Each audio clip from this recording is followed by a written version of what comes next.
We are drowning in notifications, pop-ups, and alerts. It's like trying to focus in the middle of a crowded bar with 20 people shouting your name at the same time. Except the bar is your phone, the drinks are dopamine hits, and you never get to leave. The average person gets around 85 notifications a day. 85. That's like getting tapped on the shoulder every 10 minutes while you're trying to work, sleep, or just exist. And let's be honest, half of those notifications are completely pointless. Why is LinkedIn telling me someone I don't know just updated their job title? Why is my email app reminding me about a sale I didn't sign up for? And the worst part, we've normalized it. We've accepted that our phones are going to hijack our brains whenever they feel like it. But this constant state of mental whiplash isn't just annoying. It's wrecking our ability to think clearly, stay focused, and actually enjoy life. Your brain is not built for this level of chaos. Every time you get interrupted by a notification, your brain has to stop, process what just happened, and then try to refocus on what you were doing. Except you never actually get back to where you left off, because by the time you do, another notification comes in. It's like trying to read a book while someone keeps flicking the lights on and off. And this isn't just about focus, it's about how you feel. Mental exhaustion is real. That drained, foggy feeling you have by the end of the day, it's not because you worked so hard. It's because your brain has been in a constant state of fight or flight, dealing with an endless stream of micro-crises that didn't need to exist in the first place. Here's the kicker. Most of these distractions are fake emergencies. That red dot on your Instagram app is not an emergency. That text about a meme from your friend at 2 p.m. is not urgent. And yet, your brain treats them like they are. That's why you feel stressed even when nothing's wrong. And the emotional cost? Huge. Because when you're constantly distracted, you never get to fully engage with anything. You're half listening to conversations, half watching shows, half working on your goals. You're not living, you're just reacting. And that's no way to live.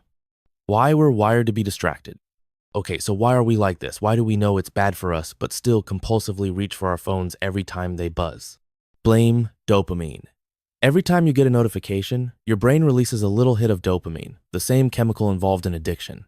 That's why it feels good to check your phone, even if the notification is meaningless. Your brain is essentially giving you a tiny reward for responding to the stimulus. The problem is, like any addictive substance, the more you do it, the more you need to feel satisfied. And it's not just your brain chemistry working against you. Tech companies know exactly what they're doing. Ever notice how notifications are always red or bright orange? That's because those colors trigger urgency and alertness. It's the same psychological mechanism used in stop signs and fire alarms. And the way they're designed to pop up randomly throughout the day, that's called intermittent reinforcement, a classic conditioning tactic that makes you more likely to engage because you never know when the next reward is coming. Then there's FOMO, the fear of missing out. Every time you ignore a notification, you feel like you're potentially missing something important. Spoiler alert, you're not. That friend's Snapchat story? It's probably just them at brunch. That Slack message? It can wait. But your brain doesn't see it that way. Your brain is wired to think that social connection equals survival, so ignoring a notification feels like social rejection, even though it's not. Another major factor is cognitive overload. Your brain can only handle so much input at once before it starts to malfunction. Trying to answer texts, scroll Twitter, and listen to a podcast at the same time is like trying to juggle while riding a unicycle. Sure, you might stay upright for a bit, but eventually you're going to crash. And let's not forget the emotional comfort factor. Scrolling through social media or checking emails gives you an easy escape from uncomfortable feelings. Stressed? Distract yourself with TikTok. Bored? Open Instagram. But that short-term relief comes at a cost. When you avoid discomfort instead of facing it, you're actually training your brain to need distraction to cope. This is why it's so hard to stop. Your brain is hooked on the dopamine hits, wired to respond to urgent signals, and conditioned to avoid discomfort. Meanwhile, the tech companies are pouring gas on the fire by designing their platforms to keep you engaged for as long as possible.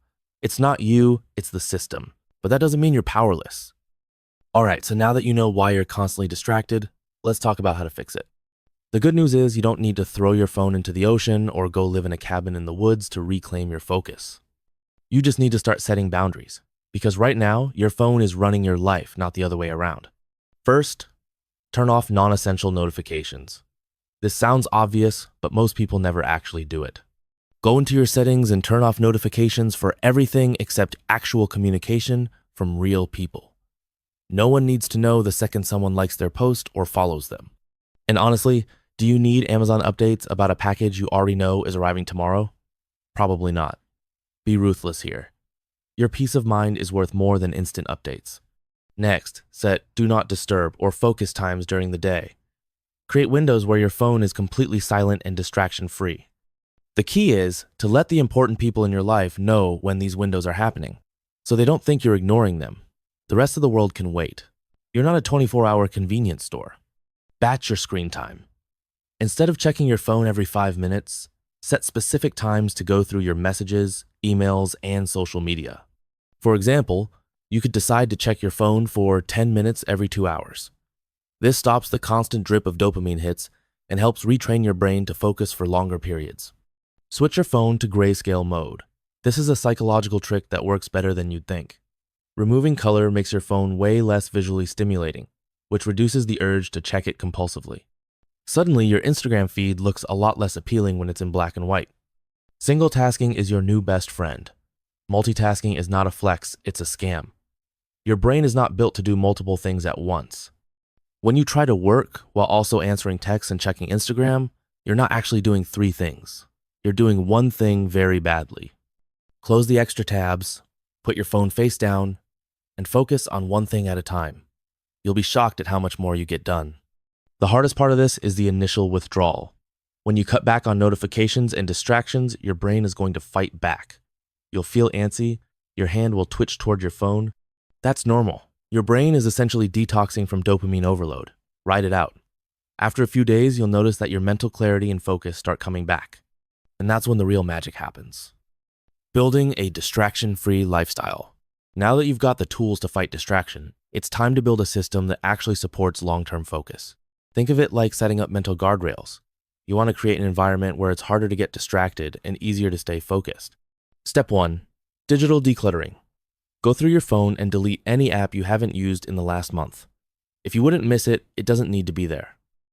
Then go through your social media and unfollow or mute anyone who makes you feel annoyed, insecure, or exhausted. Your feed should inspire you, not drain you. Step 2. Use the 5-minute rule.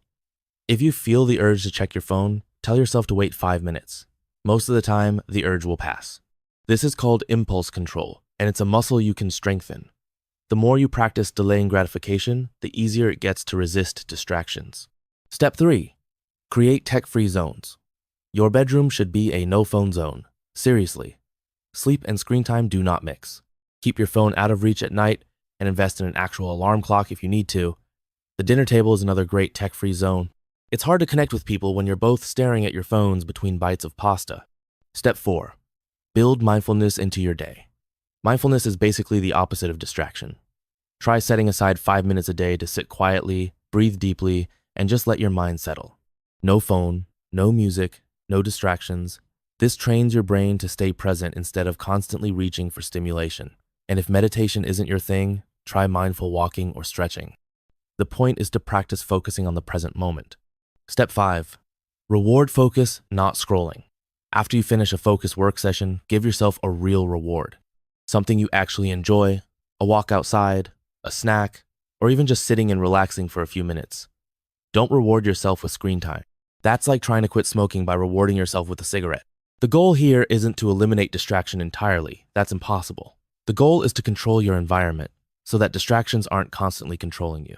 When you create systems that support focus, you stop wasting energy on resisting distractions and start using that energy to actually create and accomplish things. And here's the best part. Once you start living with less distraction, your brain starts to recalibrate. Your attention span gets longer. Your thinking gets sharper. You feel calmer. It's like your brain has been trying to function in a crowded room for years, and now it finally gets some peace and quiet. This isn't about becoming a productivity machine. It's about reclaiming your ability to engage with life fully, to sit down with a book and actually enjoy it, to have a conversation without half listening, to work on a project and feel that deep sense of flow where time disappears. That's the kind of focus that leads to fulfillment, and it's totally possible. You just have to give your brain the space to find it. All right, now that you've made it to the end, here's your next step. First, don't just walk away from this video and forget everything in 5 minutes. That's exactly how you end up back in distraction overload. Instead, watch the video again, but this time, take notes. Seriously, grab a notebook or open a doc and write down the key points. Taking notes helps your brain process the information better and makes it more likely you'll actually remember and apply it. And hey, if you found this helpful, make sure to hit that subscribe button. I drop little life guides and tips like this all the time, so you don't want to miss out. And speaking of improving your life, if you want to know how to start your day right and set yourself up for success, check out this video here. It's packed with simple but powerful habits that will make your mornings way more productive and less chaotic. That's it for now. Go take back control of your focus, and I'll see you in the next one.